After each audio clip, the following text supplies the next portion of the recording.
Okay, so we're back to talk with Genevieve about what's up with silver. So what is up with silver? Oh my God, it's on a run. And I'll just pull up.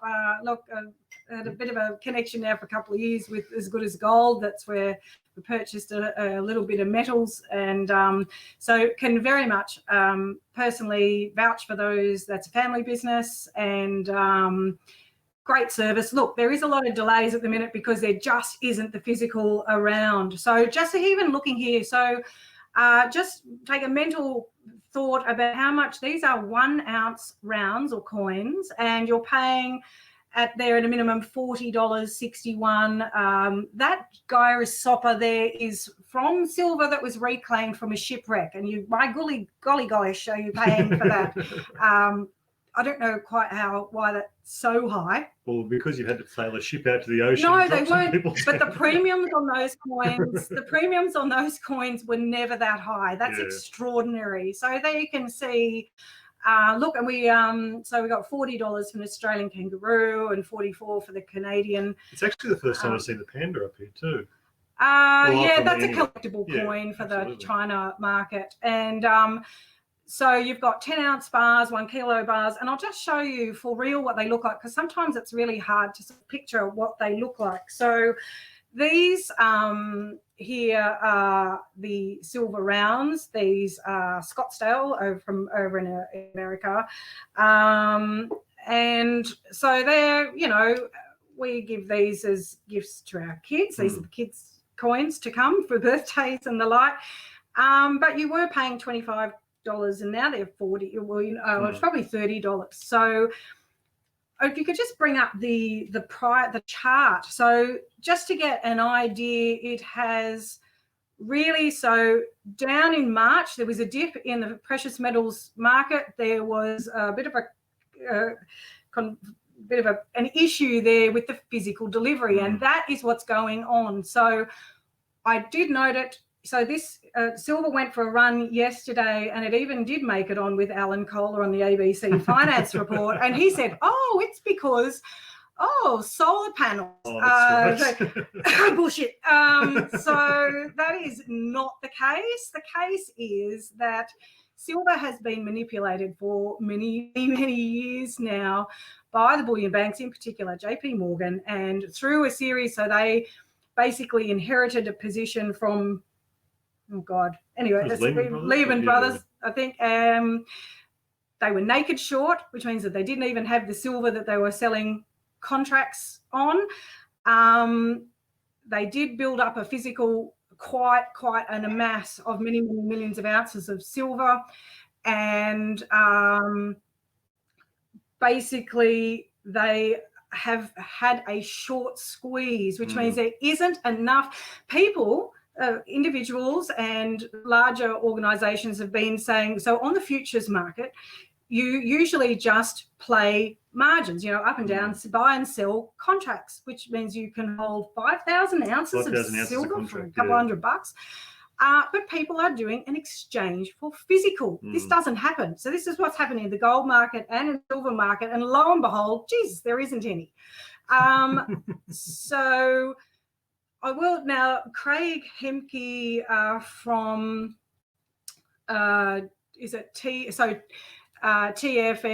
TF Metals Report. He is linked to Sprott Gold. He knows all about this. And if you want to know what the goings on are with the COMEX and this exchange for physical dilemma, I highly recommend that you watch this interview that he did on USA Watchdog with Greg Hunter. And this is the squeeze, and this is pushing up the price. Quite extraordinary, just shy of 20%. Extraordinary. So the physical, so you've got your 1 ounce coins, which are lovely and collectible. You go into more, so this is a 10, it's still in its packet there, but a 10 ounce bar, As Good as Gold. This is just so that's a mobile phone standard sort of Samsung, idea. that's a very sort of handy, if you want to cash this in, I mean, you don't have to. So we're gonna be using those as deposits at the auction soon, you reckon? Yeah, I love that. I hope so. And this, so do you want to hold up your phone again? It's actually quite heavy. This is a kilo bar of silver. It's going for about $1,000 now. It's weighty, but being metal, it's it's quite. But it's heavy for the size. Can you put a roll of toilet paper next to it? So if we go into lockdown, if we go into the second lockdown, you know that a packet. I'll swap you a packet of 10 rolls for one of your kilo bars. It's all an household now. Yeah, look, I just put a bit of a thing. I was like, so basically you've been following the metals. Yes, you get a nice sort of a nice 20% for your physical metal, and that is basically, I'll put that that's for our kids basically. Had a bit of a technical mishap then. Don't know what happened. We just lost everything. Anyway, so this is silver. You can purchase direct. Look, there's a number of bullion places you can go. You can buy online. It's just like buying any other object online. And you may have to provide your identity details. Just they need to verify that to meet their AUSTRAC requirements. And just arrives via courier. And so you've just got to be home on the day, and they will contact you beforehand to make sure that you're at home to be able to receive. And you might get a bit of a questioning courier saying, what the hell is in this parcel? It weighs a ton and it's so small. Anyway, don't tell them. Well, I told him it was uranium last time, so I think I'm going to be reported to ASIO. Anyway, it's all available. You can obviously take a punt on some silver miners on your favourite stock market app. So you're holding up the physical there. Yep, physical. I mean, why wouldn't I just go get a paper contract? I get asked that a lot. So why would I bother going through the whole palaver of the physical rather than just trading the paper contract? Well, what's backing the paper contract? That's what the problem is right now. There isn't the physical backing up what is meant to be a futures. It was an agricultural tool. This was meant to be to say for farmers, I need to buy grain for my cows, which I'm going to get beef from, and so I foresee that I'm going to have that many kilos of cow to go and sell on the open market, and it provided an income sort of stream for that. And then it's been bastardized by the financial sector and is now like betting on two flies going up a wall, and whether that be bonds, but it's not backed by the physical stuff. Isn't there? There is like some obscene a number of ounces that are traded, and it's many hundreds to one that's actually traded on the futures market to what actually exists. And when that it is now just come about that people have got the heebie-jeebies about all the massive central bank money printing and funny money, the funny money, as George Kevin talks about. And so they've gone, right, well, I'll take the physical, thanks. And lo and behold, it ain't there. Also, with silver, it has been so undervalued for so long. There's not been any, the mining companies don't mine it. So it's when you mine copper, lead, zinc, gold, and the other metals that they just, silver just happens to be there on a geological sort of matter. And it's a happy byproduct. And as far as those sort of dedicated mines to get in South America and in Mexico and all of that, basically all of that stock or the silver that is actually mined does go to industrial uses, like for car, batteries, cars, the solar panels and the whatever. But that's a very, that's a dedicated sort of thing. And those manufacturers already have that booked in. They've already made their purchases, and so it's the investors who will that are now saying, I want the physical stuff. This has been money. Now everyone talks about gold being, yes, it's been the store of wealth for 5,000 years, but who dobbed in Jesus? Oh, how many? You know, this is I'm gonna come up with a hedonic brick. So I'm gonna start selling that online, and I'm gonna give silver a run for its money.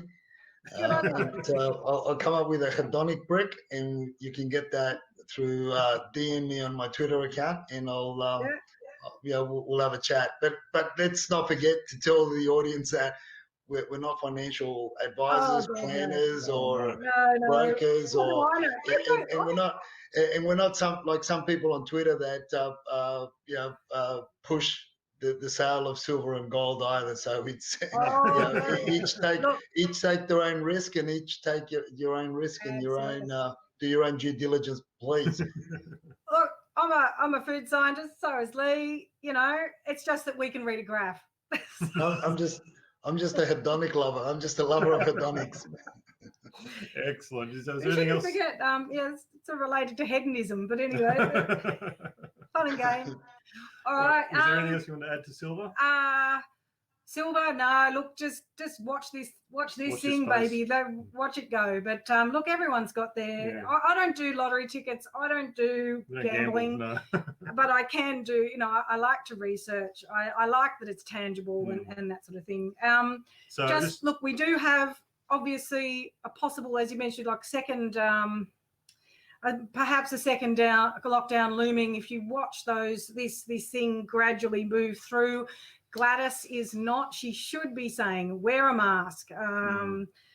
Definitely look outdoors. Haven't we done a 180 from when we started talking about this in late January, early February when we started talking about it, and how many people called us idiots when we started putting things out, and you only have to look at the Lancet reports that have been put out by a lot of Asian doctors, Chinese doctors, and the research, and now all of a sudden it's now somebody in America or somebody in Australia that's come up with this conclusion that masks do help. Yeah, I was going to say, like when you mentioned the Lancet, you had the Surgisphere debacle where they put out data from various hospitals that they could never have accessed, which has basically undercut one of the primary scientific reliable journals, being the Lancet. So now you call into question everything, and as a scientist, like Jen and I sit down and read papers. Yeah, it's horrified. It breaks my heart that an institution that it was bulletproof. You could rely on it. You knew anything coming out of the Lancet was okay. Now I tend to use the MedRx website, which is the non-peer reviewed stuff, because even though it has been peer reviewed, you're getting up-to-date information. It's preprints. Yeah, so they haven't gone through that rigorous process, and I don't know what is rigorous anymore, but it's become politicized, it's financialized, and I highly recommend for anyone to please go over to check out Peak Prosperity and Dr. Chris Martinson. Now we are using. He has his own regimen of products and supplements that he uses. Which is basically an antioxidant. Antioxidant, anti-inflammatory, antioxidant, and also curcumin has anticoagulant effects. And this disease, this virus, causes almost like a blood disorder of clotting. And that's what's destroying people's lungs, but it also destroys all sorts of organs. Well, what they've found recently, just to touch on that, not only have you got the lungs, but you've also got the kidneys and the liver, so your main filters can go. It's messing with your gastrointestinal tract, so the main source of getting nutrition into your body to help. And, you know, if you're going to take supplements and things, that's the way it gets in your body. So if it's messing with that, and then, of course, it's really having some profound effects on people's brains, to be perfectly honest. There's a whole range of studies being done on people who have had delusions, they've had hallucinations, they've had all sorts of really strange mental episodes. Changes of mood. Yeah. There's a lot of weird stuff going on. It's to do with these ACE2 receptors, and this SARS-CoV-2 is 1,000 times more has more has affinity for the human body than SARS classic 2003 classic 1,000 times. Okay, so there is a lot of evidence, and you can go over to JC on a bike. There's a lot of people on Twitter who are brainiacs who know virology and all of those things. They're experts in their field, and they can pull apart and tell the lies. This is not zoonosis. This is not from nature. You don't get 1,000 times improvement in nature. Well, not that quickly, but the point of that was definitely masks, as you mentioned, Edwin. You know, you might look a bit odd at first. I noted that the other day walking around in the shops, I just noticed an uptick in the number of people wearing masks now. So the message is slowly bleeding through. But I guess what we wanted to get back to is obviously with our product, we take it. We're happy to talk to people about it with regards to what it can do, how it can help, the sort of preparatory work that it can do. It's not a solution. It's not a remedy, but it is a preparatory thing. And if you're going to fight off any sort of virus, forget whether it's SARS-CoV, whether it's gastro, whether it's anything, you've got to have a good immune system. And that's what we really want to talk about. And we're going to do a whole show on this in a little while, probably in 2 or 3 weeks. I want to take a deep dive into particularly the antiviral aspects of curcumin, which is the active from turmeric. Specifically, there's one study that just looked at a huge range of viruses, bacteria, fungi, and it's just some amazing results. So, I wouldn't suggest anyone stop what you're doing, but maybe have a think about, am I getting enough fortification in my immune system? Am I running at my peak? Because at the moment, you need to be, your immune system needs to be the Usain Bolt rather than, a Con the Fruiterer. So you've really got to have a good immune system. It's the terrain. And I know Chris Martinson talks about the terrain. It's a French term, but it's your whole system.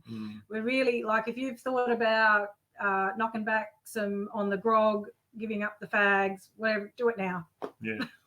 But what I was also going to say is, if anyone's interested in the turmeric advantage, we've just got to pull the website down just for 2 weeks, but you can DM us on Twitter, C Life Sciences, or you can get us on Instagram as well. And there is a code at the bottom of this video, which you can throw in there and you still get your good discount. So just because the website's off for 2 weeks, that's just a bit of structuring we've got to be doing, but it'll be back up there. So please don't forget, if you want to have a go or you want to talk to us at all. So that's the lovely colour you get. So it's bright and orange and gets you going in the morning. So that's what a cup looks like when it's empty. Yeah, look, your washing up water goes a bit yellow, and the odd fingers. It's good stuff. But so DM us. There'll be details at the bottom. But I guess I want to say thank you to everyone for watching tonight. We've covered a huge range of areas. You'll see part 1 and part 2 pop up. So I just want to say thanks, Edwin, for your input. It's really good that we've got those on the ground stories. And hopefully anyone that wants any further information, you can hit us up on the Industry Backstage Pass Twitter or on our individual page, or the individual Twitter accounts. Probably the quickest and fastest way. Shoot us a message. But apart from that, thanks everyone for watching, and hope to see you all next time. Take care. And stay safe. See you next time. Bye.